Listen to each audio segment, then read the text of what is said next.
전역사에서 전쟁에 대비하고 평화 통일을 노래할 때 북진 통일을 준비하라는 중령, 다시 나라에 어려움이 생기면 목숨으로 나라의 은혜에 보답한다는 3스타 신원식 장군에 대해 알아볼까 합니다. 우선 들어가기 전 대한민국에게 있어 군인이란 어떤 존재인가에 대한 신원식 장군의 이야기를 듣고 영상을 시작하겠습니다. 대한민국은 국민개병제 나라입니다.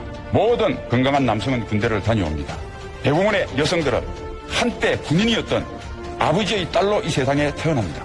자라서 또 한때 군인이었던 남성을 만나 사랑도 하고 결혼합니다. 그러다가 앞으로 군인이 될 아들을 낳습니다. 눈에 넣어도 아플 것 같지 않는 자신의 목숨보다 소중한 그 아들 말입니다. 이 땅에 사는 모든 사람들은 군인과 뗄래야 뗄 수 없는 숙명. 1958년 7월 24일 경상남도 평양시에서 태어났으며 부산 동성고를 졸업 후 1977년 1월 30일 육사 37기로 입교를 한 뒤 1981년 소위로 인간하였으나 상대에 가서 상사맨이 돼 나중에는 내 사업을 해야겠다 생각했다고 합니다. 고등학교 때 친구 따라 육사 입사 시험을 쳤고 친구는 떨어지고 본인은 붙었다고 합니다. 상한학교 시절 성적은 졸업생 294명 중 딱 100등 3분의 1이었다고 합니다. 육사 37기는 박정희 대통령의 아들인 박지만 기수로 유명합니다. 박지만은 본의 아니게 군부에 과도한 관심을 받게 되었고 그에 따라 선배들은 알게 모르게 스트레스를 많이 받을 수밖에 없었습니다. 그렇다 보니 연대 책임으로 37기수를 많이 굴렸기 때문에 생도 시절이 많이 힘들었을 것이라 생각됩니다. 주요 보직으로 중령 때 15사단 수색대대장을 하였는데 이때가 가장 기억에 남는 보직이라고 합니다. 연중 90%는 방탄조끼를 입고 DMZ 지뢰밭에서 병사들과 동반 수색작전을 하였고 저녁에 돌아와 다 함께 축구를 하고 샤워하면 20시가 되었다고 하는데 힘들었다기보다는 가장 행복했던 시기라고 합니다.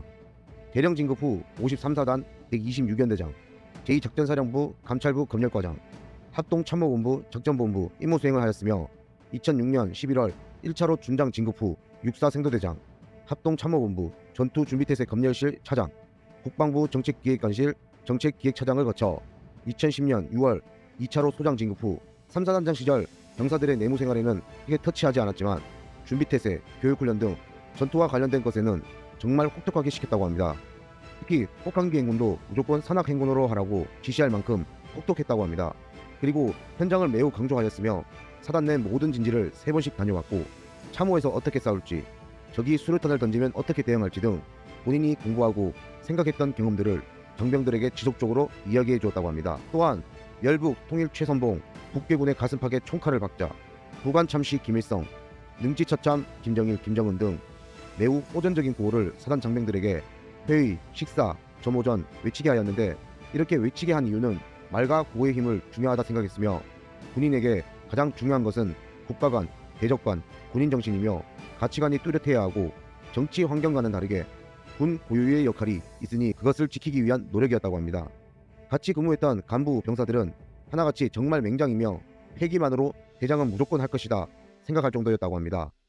그 후 2012년 10월 1차로 중장 진급 후 수도방위사령관, 합동참모본부 작전본부장, 합동참모차장을 역임하였는데 작전본부장을 본인이 했던 보직 중 가장 힘들었다는데 책임이 가장 크기 때문이라고 말하였습니다. 2016년 1월 수도방위사령부에서 전역하였습니다. 이러한 군생활을 보더라도 중장까지는 군내 손꼽히는 연합 합동작전 전문가로서의 요직은 다 섭렵했다고 알 수 있겠습니다. 2016년 4월 제20대 국회의원 선거에서 새누리당 비례대표 공천 후보 대상으로 22번 순위로 포함되었으나 국회 입성에는 실패하였습니다.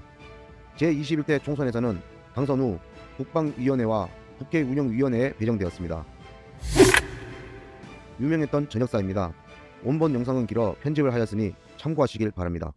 39년 전인 1917년 1월 30일 제가 화랑대문을 배웠습니다. 지금까지 제 삶의 3분의 2, 그때는 몰랐지만 긴 시간 군인으로 살아왔습니다. 화랑대에서 동작동까지를 항상 가슴에 품었지만 전쟁터에서 목숨 바쳐 싸워보지 못했습니다. 그리고 저는 압록강물을 수총에 담아 조기에 바쳐보지 못했습니다. 이 미완과 불충을 후배 진술에게 남기고 떠납니다. 모두가 평화를 말할 때 묵묵히 전쟁에 대비하십시오. 모두가 평화통일을 노래할 때 북진통일을 준비하십시오. 통일의 과정이 아무리 평화롭더라도 그 완성은 총구로부터 나옵니다. 다시 나라에 어려움이 생기면 갑두의 먼지를 털고 천칼의 녹을 닦고 대기도 문하여 목숨으로 나라의 은혜에 걸었습니다. 다시 한번 조국 대한민국과 우리 국민, 국군 통수권자이신 대통령께 감사드립니다. 여러분 안녕히 계십시오. 감사합니다.